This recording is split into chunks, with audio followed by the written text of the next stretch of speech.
안녕하세요, 여러분. 이제 오늘은 비잔티움 제국에 대해서 공부를 해보도록 하겠습니다. 비잔티움은 다른 말로는 동로마라고 기억을 하셔야겠죠? 기억하고 계시죠? 그래서 오늘은 동로마인 비잔티움 제국의 발전, 5세기부터 15세기 멸망할 때까지 이제 살펴보도록 하겠습니다. 우리가 지금까지 이제 서로마가 멸망하고 그 서로마에 게르만족이 들어오면서 프랑크 왕국 배웠고요. 그리고 프랑크 왕국이 분열한 이후에 이제 이어지는 여러 봉건 국가들에 대해서 살펴보았습니다. 그리고 이제 지난 시간에는 크리스트교에 대해서 이제 살펴봤죠. 근데 사실은 이제 이 중세 유럽의 서쪽의 프랑크 왕국과 여러 봉건 국가가 이렇게 발전을 하고 있었을 당시에 오른쪽 동로마 부분에서는 중세 유럽의 당당한 한 축으로서 비잔티움 제국이 계속해서 존재하고 있었습니다. 그러니까 서로마가 멸망한 이후에도 무려 1000년 가까이 이제 더 이 동로마가 지속됐다라는 이야기를 제가 계속 여러 번 드렸던 것 같아요. 그래서 오스만 제국에 의해서 우리가 이제 이미 서아시아사를 먼저 배우고 넘어왔기 때문에 이슬람사를 이미 배우고 넘어왔기 때문에 이 이야기도 우리가 알고는 있죠. 이렇게 오랫동안 존재하긴 했지만 사실은 우리가 오늘 배운 내용은 대단히 간단합니다.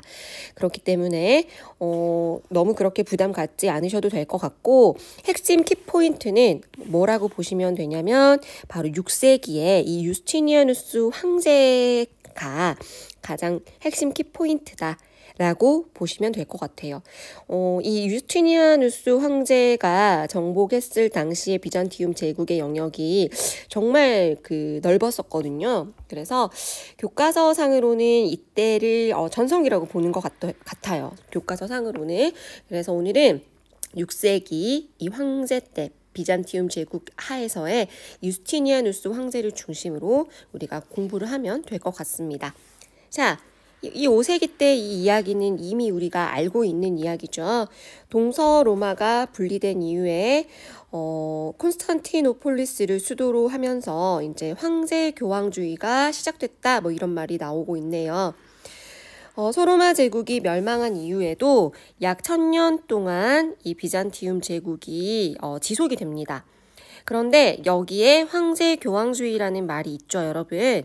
이게 이제 정치 형태를 의미하는 말인데 황제와 교황을 같이 겸했다. 뭐 그렇게 보셔도 될 것 같아요. 그래서 강력한 권력을 가지고 있었던 이 황제가 교회를 지배해요. 그러다 보니까 황제가 즉 교황의 역할을 했다라고 해서 황제 교황주의 그렇게 그런 정치 형태를 띄었다 그렇게 보시면 되고 실제로 콘스탄티노폴리스 교회의 주교를 임명한다거나 뭔가 교리적으로 논쟁이 생길 경우에 최종적으로 이 결정을 이 황제가 내리게 됩니다. 콘스탄티노폴리스 교회라고 하니까 우리 뭐 이미 지난 시간에 뭐 이렇게 5대 교구 배웠잖아요. 그죠? 그래서 이쪽을 이제 로마의 교회는 이제 서로마가 주도를 한다면 방금 제가 말씀드린 이 교회, 콘스탄티노폴리스 이 교회에 주교를 임명한다거나 그리고 이 교회에 황제가 거의 이 교회를 지배했다. 그리고 어떠한 교리 논쟁에 있어서도 이 비잔티움 제국의 황제가 결정을 내릴 권한을 가지고 있었다. 이렇게 보시면 되겠습니다. 그리고 지도상에도 이제 나와 있지만 이곳 수도 여기는 대단히 요충지죠. 동서교통의 중심지이기도 하고 그리고 지리적으로도 상당히 상공업과 무역의 중심지 역할을 했던 바로 이 콘스탄티노폴리스가 이 비잔티움 제국의 수도였어요. 자, 그 다음에 그러면 이제 가장 전성기라고 제가 말씀을 드렸던 비잔티움 제국의 6세기 유스티니아누스 황제 때를 잠깐 보도록 하겠습니다. 사실은 영토 이야기와 법전 이야기가 핵심인 것 같아요. 그래서 어디 영토를 한번 볼까요? 영토 먼저 보려면 우리가 지도를 좀 봐야겠죠. 자, 지도를 보면 유스티니아누스 황제 시대의 영역이라고 해서 이렇게 정말 엄청나게 넓은 영역을 차지한 거를 볼 수가 있습니다. 그래서 지금 여기가 아프리카죠. 이 북아프리카 쪽에 반달 왕국도 정복을 했고, 그리고 이탈리아 반도에 뭐 동고트 왕국까지 정복을 해서 거의 이 유스티니아누스 황제, 이때가 바로 6세기거든요, 여러분. 이 시기 때 거의 옛 로마 제국의 영토의 뭐 상당 부분을 선생님이 아까 이쪽으로 잘못 표기를 했네요. 동고트 왕국, 이탈리아 반도의 동고트 왕국. 여기는 원래 천년경 때의 비잔티움 제국의 영역이었고, 이탈리아 반도의 동고트 왕국까지 정복을 하면서 이렇게 넓은 영토를 어느 시기에, 유스티니아누스 황제 시기에 6세기에 뭐 영역이다, 이렇게 정복을 했다, 그렇게 보시면 될 것 같아요. 그래서 옛 로마 제국의 영토를 상당 부분 회복을 했다더라. 이 지도로도 보셔도 돼요. 원래 이제 즉위할 당시의 영토라고 하죠. 그런데 즉위한 이후에 이쪽까지가 이제 더 유스티니아누스 황제가 정복한 영토라고 지금 지도상에도 이렇게 나와 있어요. 그래서 실제로 6세기 때, 그때 왼쪽에는 어떤 나라가 있었어요? 이제 게르만족이 막 들어와서 프랑크 왕국이 있었구나. 이때 당시에 유스티니아 황제가 비잔티움 제국에서는 엄청난 영역을 전성기를 누리고 있었구나. 그렇게 기억을 하시면 좋을 것 같습니다. 그 다음에 두 번째 이야기를 할게요. 아까 선생님이 영토 이야기와 법정 이야기가 중요하다라고 했죠. 사실 이것도 로마 법에 대한 이야기를 할 때 선생님이 언급한 바가 있어요. 로마의 유산 중에 아주 소중한 유산 중에 법이라는 게 있었죠. 그래서 로마법을 한번 선생님이 다뤄드린 적이 있는데, 결국에 이 로마법을 총 집대성한 인물이 바로 유스티니아누스 황제입니다. 그래서 바로 이렇게 유스티니아누스 법전을 편찬했다라는 거, 이 부분도 여러분들이 기억을 같이 해두셨으면 좋겠어요. 이거는 영토 이야기, 여기는 법전 이야기.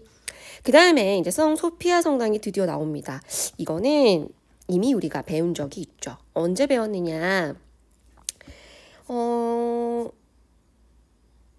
자, 이 성 소피아 성당을 이때 이 유스티니아누스 황제가 건축을 했는데, 이후에 오스만 제국에 의해서 멸망당한 이후에, 이때 보세요 여러분, 비잔티움 제국 정복하죠. 15세기 때. 지금 오스만 제국이거든요 여러분. 우리 오스만 제국 배웠잖아요, 그죠? 근데 오스만 제국이 13세기부터 이렇게 쭉 계속해서 이제 가는데, 15세기 때를 좀 집중해서 보세요 여러분. 메흐메트 2세 때 어떤 일이 있었어요? 우리 이미 배웠어요. 자, 첫 비잔티움 정복되죠. 그리고 우리의 이 비잔티움 제국, 방금 전에 선생님 설명했던 이 콘스탄티노플을 이스탄불로 바꿉니다. 그리고 바로 여기 이 성소피아 성당, 방금 전에 유스티니아누스 황제가 건축했다는 이거를 뭘로 바꿔요? 모스크로 바꿨다. 이런 이야기 한번 우리가 한 적 있죠. 이제 기억나시죠? 그때 우리가 얘기 나눴던 그 성소피아 성당이 이제 드디어 건립하는 이야기가 우리가 오늘 이제 배우는 겁니다. 그래서 성소피아 성당, 어디 사진 한번 볼까요? 오스만 제국 할 때도 우리가 배운 적이 있지만 성소피아 성당 이렇게 보실 수 있어요. 그래서 이제 문화사 부분에 대한 설명이 좀 있네요. 둥근 돔, 그 다음에 이제 화려한 모자이크 이런 것들인데, 이 이야기. 오스만 제국의 지배를 받은 이후에 모스크로 바뀌었다. 이러한 비잔티움 양식은 그리스 종교와 더불어 이제 이건 문화사 이야기인데 어때요? 그래서 성소피아 성당 유스티니아누스 황제 때 건립됐구나. 그런데 나중에 오스만 제국에게 정복당한 이후에 이곳이 무엇으로 바뀌었어요? 모스크로. 성당이 이제 이슬람 사원으로 바뀌는 그런, 그 이후에 이제 역사에 대해서 잠깐 언급을 했었죠. 미술관, 박물관의 역사들이요. 그런데 그러면서 제가 이 이야기까지 했죠. 최근에 계속해서 박물관으로 존재했던 이곳이 몇 개월 전에 다시 모스크로 바뀌는 아주 큰 사건이 있었다라는 거 같이 상식으로 여러분들이 기억을 하시면 좋을 것 같습니다. 자, 그 다음에 이제 유스티니아누스가 황제가 죽어요. 황제 사후에 이제 이게 이제 군사제도라고 보시면 되는데, 이제 이게 대표적인 비잔티움 제국의 군사제도는 이랬구나, 이렇게 기억을 하시면 좋을 것 같습니다. 먼저 읽어보고 표를 볼게요. 군관구제, 둔전병제, 이 두 개가 비잔티움 제국의 군사제도라고 보시면 돼요. 그래서 지역별로 군사령관의 군정, 민정, 견임하도록 이렇게 만들어 놓고, 그 다음에 이제 그 내부적으로는 농민들에게 토지를 지급함과 동시에 군역을 하게끔 의무를 지어주는, 표를 볼까요? 자, 황제가 있어요. 교회를 지배하는 황제 교황주의 황제가 있고, 자, 이렇게 임명을 하는 겁니다. 대주교를 임명하는 모습을 볼 수가 있고, 자, 그 다음에 이제 이렇게 보시면 돼요. 군관구제, 둔전병제. 사령관을 임명을 하는 거죠. 군관구에. 그래서 군사적, 사법, 행정권 모두 가지고 있죠. 그죠? 여기도 제가 아까 군정, 민정, 견임한다, 그렇게 이야기 드린 바가 있어요. 그래서 황제가 임명한 사령관이 그 지역에 군사권, 사법권, 행정권을 가지고 있어요. 큰 제국 하나를 약 31개로 나눴대요. 31개로 나누어 놓고 이곳에 사령관들을 어떻게 보면 임명을 한 거죠. 그리고 이 사령관들이 그 지역의 군정, 민정, 사법권까지 모두 다 가지고 있는, 이렇게 군관구제로 비잔티움 제국은 운영이 됐구나, 그렇게 보시면 되겠습니다. 그리고 농민들에게는 군역을 이제 요구를 하는데, 그러니까 이 군인들을 이제 군역에 종사하는 그 조건으로 무언가를 줘야겠죠. 그래서 그 조건으로 준 것이 바로 토지입니다. 그리고 이 토지를 상속할 수 있게끔 해줬다라는 거죠. 그래서 자영농도 육성을 하고, 동시에 국방력도 강화시키고, 그래서 농민들에게 군역을 담당하게끔 하는 의무를 준과 동시에 토지를 경작할 수 있는 땅을 주는, 그리고 상속할 수 있게끔, 이런 제도가 이제 비잔티움 제국의 군사제도구나. 그리고 이게 유스티니아누스 황제가 죽고 나서 이런 제도가 운영이 됐구나, 그렇게 보시면 될 것 같습니다. 자, 그 다음에 여기 그림이 왔으니까 한번 그림 다른 지도도 한번 볼까요? 우리가 이 지도는 아까 봤죠. 그래서 수도, 비잔티움 제국의 수도 콘스탄티노폴리스입니다. 방어에 유리했을 뿐만 아니라 왼쪽에 있는 유럽 그리고 아시아를 잇는 교통의 요충지의 역할을 했다는, 그 다음에 법전을 편찬했다라는 이런 내용들을 기억을 하시면 좋을 것 같아요. 자, 그리고 이제 이때가 이제 유스티니아누스 황제의 전성기 때의 이야기였고, 전체적인 비잔티움 제국의 정치랄지 수도랄지 군사 이야기를 했습니다. 이제 7세기 이후의 이야기를 좀 살펴보도록 할게요. 7세기 이후부터 이제 서서히 이슬람 세력이 침입하기 시작을 해요. 그러면서 서서히 영토가 축소되고, 9세기 때 살짝 이슬람 세력이 조금 분열을 하는 그 틈에 일부 그 땅을 회복을 하기도 합니다. 영토의 일부를. 그래서 거의 잦은 외침을 통해서 이 시기에는 영토를 많이 상실을 했고, 이슬람 세력의 침입도 있었기 때문에 거의 8세기 무렵 때는 발칸반도 남부 쪽이나 그 다음에 아나톨리아 일부 지역으로 영토가 많이 축소되는 모습을 보여요. 물론 여기 써져 있는 것처럼 9세기가 되면은 이슬람 세력이 이제 분열을 해서 영토의 일부를 회복을 하기도 하지요. 하지만 어쨌든 이때 이제 서서히 지방 유력자들의 대토지 사유와 경향도 심화되고, 둔전병도 붕괴되고, 황제권도 서서히 약화되고, 이런 모습을 보입니다. 하지만 이제 진짜 본격적으로, 여기 선생님이 이렇게 쇠퇴기라고 써놨죠. 11세기. 실제로 비잔티움 제국이 쇠퇴한 시기는 11세기라고 보는 게 옳아요. 그러니까 지금 7세기, 8세기를 좀 여러분들이 이때부터 쇠퇴기라고 이제 보실까봐 제가 우려돼서 이제 말씀을 드리는 건데, 오히려 뭐 유스티니아누스 이제 비잔티움 제국을 굳이 1기, 2기 이게 좀 이제 심화된 이야기인데 1기, 2기, 3기로 나눠 보자라고 했을 때 1기를 보통은 유스티니아누스 황제 때부터 그러니까 유스티니아누스 6세기 전성기죠. 교과서상의 전성기죠. 그래서 이때부터 8세기를 보통은 1기로 봅니다. 그 다음에 2기를 8세기부터 뭐 11세기 대략 한 중반 정도로 봐요. 그리고 11세기 중반부터 이제 15세기 중반 이렇게 비잔티움 제국을 3개로 크게 나눴을 때 사실은 쇠퇴기는 3기예요. 3기. 그 말은 무슨 말이냐?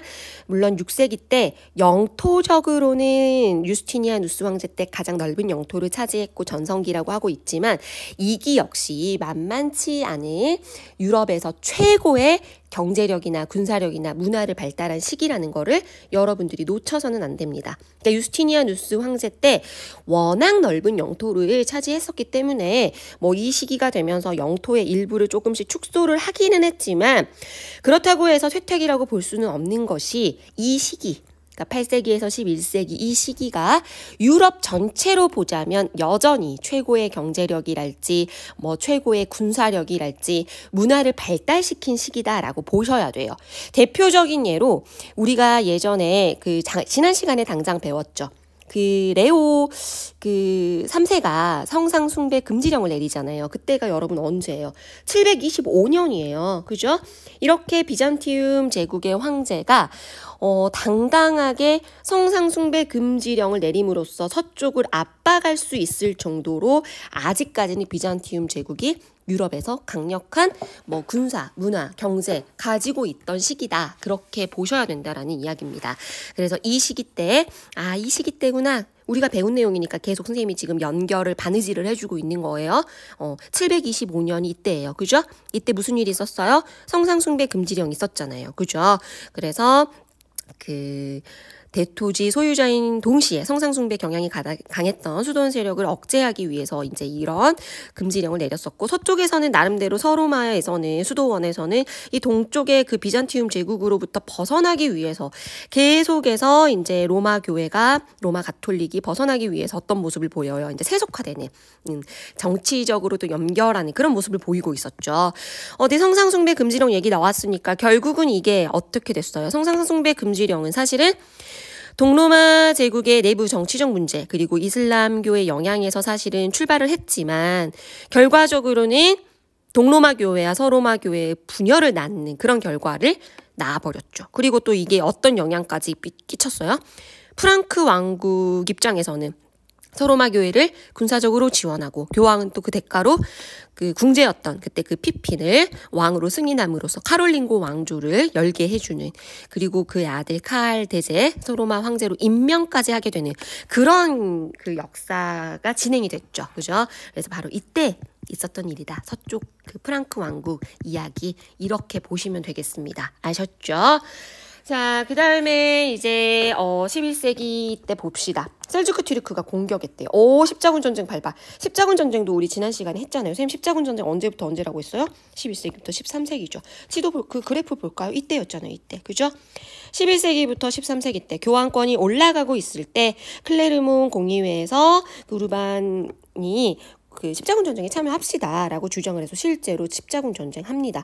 근데 이 전쟁에서 실패를 하면서 교황권이 실추됐다. 그 얘기 했었잖아요. 그죠? 그래서 실제로 십자군 전쟁에 발발하게 된 시기입니다. 이 시기가. 그래서 이제 계속해서 십자군 전쟁이 일어나는 시기라고 보시면 되고 그럼 왜 전쟁이 발발했느냐? 바로 이게 원인이죠. 셀주크 튀르크의 공격. 근데 여러분 이것도 연결고리를 또 우리가 기억을 되새겨야 돼요. 셀주크 튀르크 이미 배웠잖아요. 자, 서아시아사 이슬람 오슬람만 했던 우리 기억을 또 되새겨서 우리가 또 찾아가 봅시다. 어디 있을까? 여기죠. 아바스 왕조 때. 자, 아바스 왕조가 기억하시죠, 여러분? 우마이야 왕조 다음에 나타났던 아바스 왕조입니다. 이 아바스 왕조가 8에서 13세기 몽골에게 멸망할 때까지 지속했던 왕조잖아요. 그죠? 그런데 이때 10세기부터 서서 힘이 약해지면서 누가 들어와요? 튀르크 계통의 셀주크 튀르크, 맘루크로 활약을 했던 그때 그 애들이에요. 이때 아바스 왕조가 이들의 세력을 어느 정도 인정을 해주고 술탄의 칭호까지 주잖아요. 그때 여기 보세요. 아나톨리아에 진출하고 예루살렘을 점령했고 비잔티움을 위협했고 이게 십자군 전쟁의 빌미가 되었다. 우리 그때 분명히 배웠잖아요. 그죠? 연결고리를 바느질을 하세요. 알겠죠? 이때 셀주크 튀르크입니다, 여러분. 그죠? 그럼 다시 오늘 배울 내용 돌아가 봅시다. 11세기 비잔티움 제국하에서 전성기가 끝나고 서서히 11세기 때 셀주크 튀르크가 공격을 하면서 이게 바로 십자군 전쟁의 빌미가 되었다라는 거 이해되셨죠? 그러니까 이때 이제 셀주크 튀르크가 공격을 하니까 서유럽에 도와줘라고 이제 도움 요청을 한 거죠. 그래서 서유럽에서 십자군 보내고 십자군 전쟁이 터지게 되는 거죠. 결국에 이제 13세기 때 이 4차 십자군이 다시 한번 그 콘스탄티노폴리스를 점령을 하기는 하지만 좀 슬픈 이제 이 이야기는 여러분 제가 십자군 전쟁 이야기를 다음 시간에 이것만 이제 다시 공부를 할 거예요. 그때 선생님이 또 자세히 설명을 드릴게요. 그래서 또 약간 그 크리스트교의 그 어두운 면을 볼 수 있는 이제 슬픈 역사라고 할 수 있는데 이때 이제 라틴 제국이 수립되는 뭐 아무튼 이때는 거의 비잔티움 제국은 서서히 망해가고 있다 보시면 돼요. 자, 그래서 결국에는 1453년에 아까 보신 그 그래프대로 비잔티움이 오스만 제국에 의해서 멸망을 하게 됩니다. 메흐메트 2세 때. 이해되셨죠? 메흐메트 2세 때. 자, 그러면 이제 비잔티움 제국의 간단하게 역사를 이야기를 했고 이제 문화 이야기를 제가 해볼게요. 자, 문화는요. 여기서 이제 이 지도들은 이 그림들은 이따 와서 다시 봅시다. 문화는요. 자, 특징. 그리스 정교를 바탕으로 합니다. 그리고 그리스, 로마, 헬레니즘 이 문화가 융합된 독자적인 문화가 생겼다. 독자적인 문화가 발전했다. 그렇게 보시면 돼요. 그리고 그리스어가 공용어였고 그리스 고전의 보존이랄지 연구가 활발하게 이루어지는 그러니까 문화적으로 그 그리스 문화를 지켜낼 수 있었던 그러니까 멸망 전후로 이제 많은 학자들과 많은 예술가들이 이제 그 이탈리아로 모두들 다시 망명을 가요. 그 오스만 세력에게 멸망되기 바로 이제 직전에 전후로 그러면서 이때 이제 이런 것들이 계기가 돼서 서유럽에서는 르네상스가 일어날 수 있는 계기를 만들어 줍니다. 다음 시간에 또 우리가 르네상스의 역사를 배울 텐데 제가 그때 또 르네상스 이야기를 할 때 이 이야기를 분명히 할 거예요. 그러니까 기억을 해두세요, 여러분. 아시겠죠? 그래서 비잔티움 제국 때 이제 멸망 전후로 많은 학자들과 예술가들이 이탈리아로 망명을 했고 이것이 서유럽 르네상스를 자극을 했다라는 거. 그 다음에 이제 비잔티움 문화를 할 때 여러분들이 같이 알아두셔야 될 것이 이 문화를 슬라브족에게 이제 전파를 하거든요. 그건 잘 모르겠습니다. 그래서 제가 도울 수 있는 다른 부분이 이 슬라브족에게 전파를 하면서 결국에는 이 슬라브 문화권을 영향을 줘요. 이 비잔티움 문화가. 그래서 슬라브 문화권도 비잔티움 제국의 문화가 영향을 줬기 때문에 그 연장선상에서 우리가 한 번은 살펴볼 필요가 있어요. 그래서 원래 유럽의 동북부 쪽에 살고 있었던 민족이에요. 이 슬라브 민족은. 그런데 이제 6세기쯤부터 해서 서서히 비잔티움 제국 영내로 들어와서 이제 서서히 살아가고 있었어요.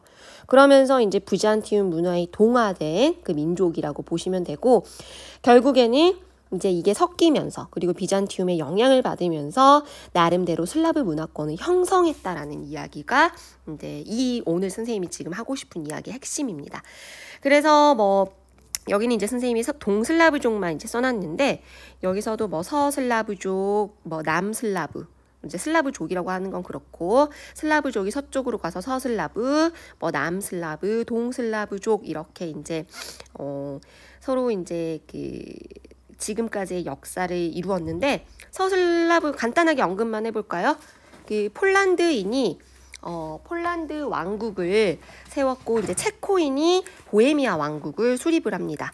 그리고 로마 카톨릭을 수용을 하고 서유럽에 이제 영향을 받게 되는데 이게 이제 서슬라브로부터 시작한 역사다 그렇게 보시면 돼요. 그래서 지금의 폴란드, 그 다음에 체코인들 보헤미아 왕국을 수립했고 그 다음에 뭐 서유럽의 영향을 계속 받아서 서슬라브 이런 식 이 정도로만 기억하시면 될 것 같습니다. 그 다음에 남슬라브는 세르비아인들이 이제 주가 된다라고 생각을 하시면 돼요. 세르비아 여러분 들어는 보셨죠? 그래서 세르비아인들이 그리스 종교를 수용을 해서 발칸반도 서부 쪽에 크로아티아인, 뭐 슬로베니아인 이 사람들이 이제 로마 카톨릭을 수용을 해서 남슬라브 가 되었다 뭐 이렇게 보시면 되고 자 그럼 이제 동슬라브족 이게 이제 핵심이죠.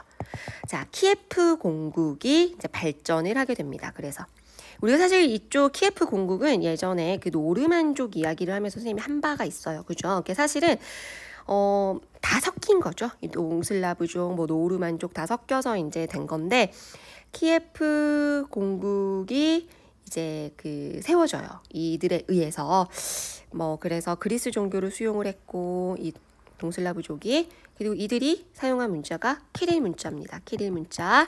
그다음에 그 키예프의 성 소피아 성당을 건설을 했어요. 그래서 그때 유스티니아누스 때 만들어졌던 그 소피아 성당을 보고 이제 만든 거예요. 지금도 존재하는 성당입니다.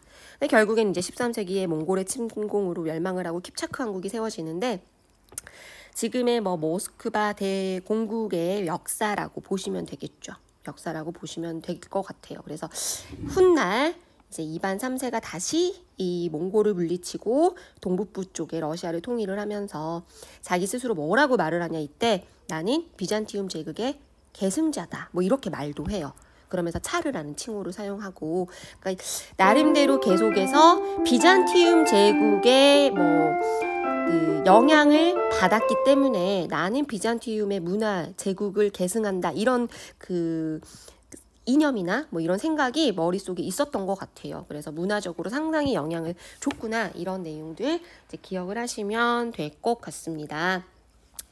그래서 뭐 이 정도로만 뭐 하시면 될 것 같아요. 그래서 뭐 키예프 공국은 예전에 제가 그 노르만족 이야기할 때 이미 했었기 때문에 뭐 어렵게 생각할 필요 없어요. 사실은 노브고로드에서 이제 남하를 해서 이쪽에 이제 그 10세기 이후에 이제 슬라브족까지 이제 들어오면서 서로들이 이제 다 동화가 되면서 세워진 공국이라고 보시면 돼요. 그래서 동슬라브족이 세운 그 키예프 공국 이렇게 기억을 하시면 될 것 같습니다. 그래서 핵심은 비잔티움의 문화에 이슬라브 문화권이 영향을 줬다더라.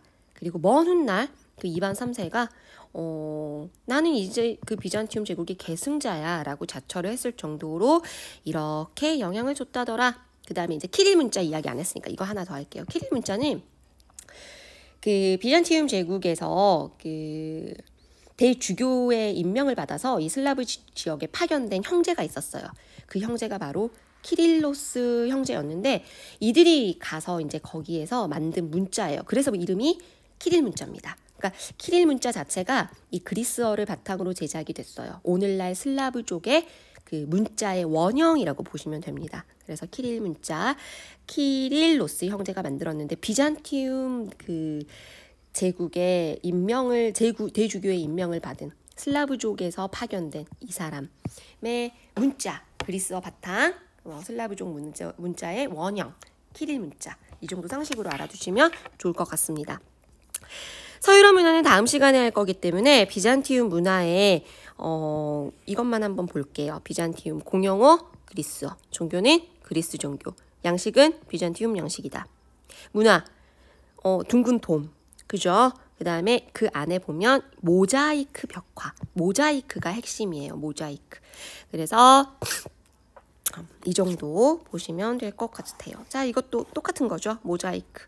그 다음에 이거 아까 선생님이 말한 겁니다. 이스탄불의 성 소피아 성당을 모방해서 건축한 이스탄불의 그 모자이크와 닮은 모든 거를 모방해서 만든 키예프에 있는 성 소피아 성당이다. 이 정도 기억을 하시면 될 것 같아요. 자, 비잔티움 문화 계속해서 이제 이야기를 했고, 이 비잔티움 제국이 그럼 갖는 의의는 뭘까요, 여러분? 의의가 뭘까?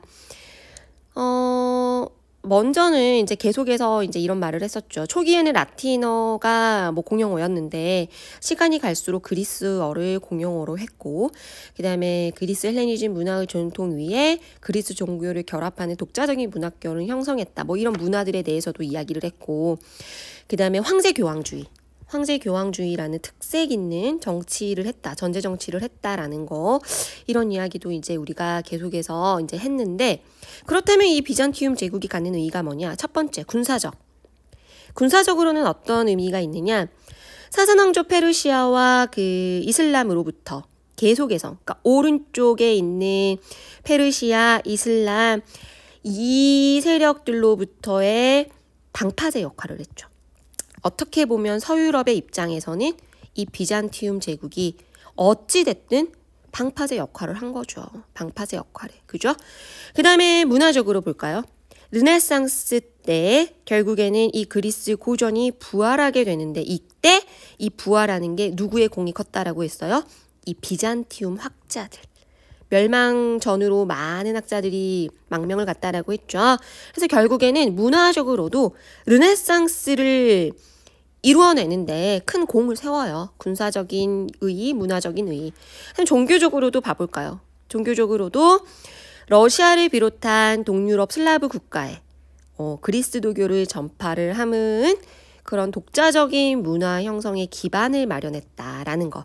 뭐 키릴 형제 슬라브 알파벳 등등등을 보더라도 어찌됐든 이쪽에 러시아뿐만 아니라 동유럽 쪽에 슬라브 국가들, 예를 들면 뭐 폴란드, 뭐 체코, 세르비아 등등등 있잖아요. 그 국가에 어찌됐든 이 그리스도교를 전파함으로써 독자적인 문화 형성의 기반을 마련했다라는 거. 이런 것들이 크게 비잔티움 제국의 의의라고 보시면 될 것 같습니다. 그래서 오늘 여기까지 이제 비잔티움 제국의 역사 배웠고요. 상하 키릴 문자 이런 것도 한번 여러분들이 살펴보시고, 선생님이 빼놓은 내용은 이제 없는 것 같아요. 없는 것 같고, 다음 시간에 이제 비잔티움 문화까지 했으니까 중세 유럽의 변화, 문화 계속해서 제가 설명을 드리도록 하겠습니다. 오늘 비잔티움 제국 공부하느라고 너무 고생하셨습니다.